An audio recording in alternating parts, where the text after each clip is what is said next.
Let's snuggle in for a bedtime story about a special place called Connecticut. Long, long ago, before tall buildings and busy roads, this land was covered in thick forests, rolling hills, and sparkling rivers that flowed into a big, wide ocean.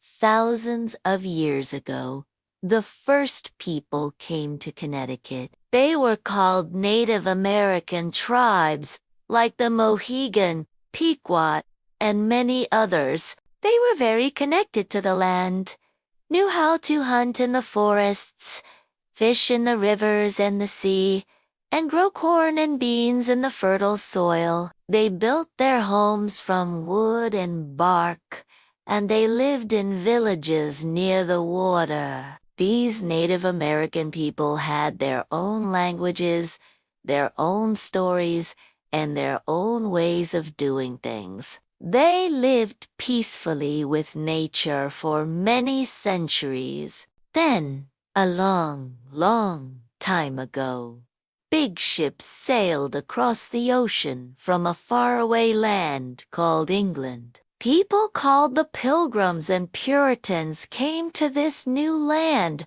looking for a new place to live. One of the first English settlements in Connecticut was along the Connecticut River.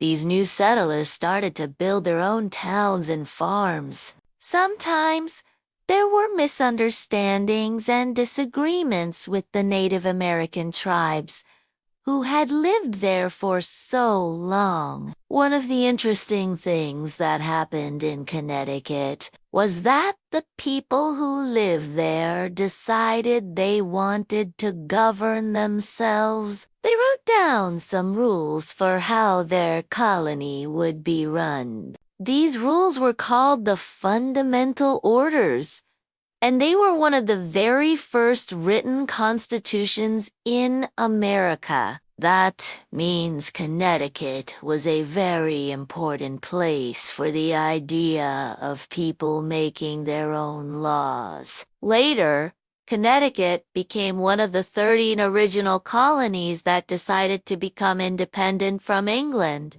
They fought in the Revolutionary War to become their own country, the United States of America. So when you think of Connecticut, remember the ancient forests and rivers where the Native American tribes lived for thousands of years, the brave settlers who came across the ocean, and the important ideas about freedom and government that grew in this special place. Now close your eyes and dream of peaceful forests and the sound of the ocean waves. Sweet dreams.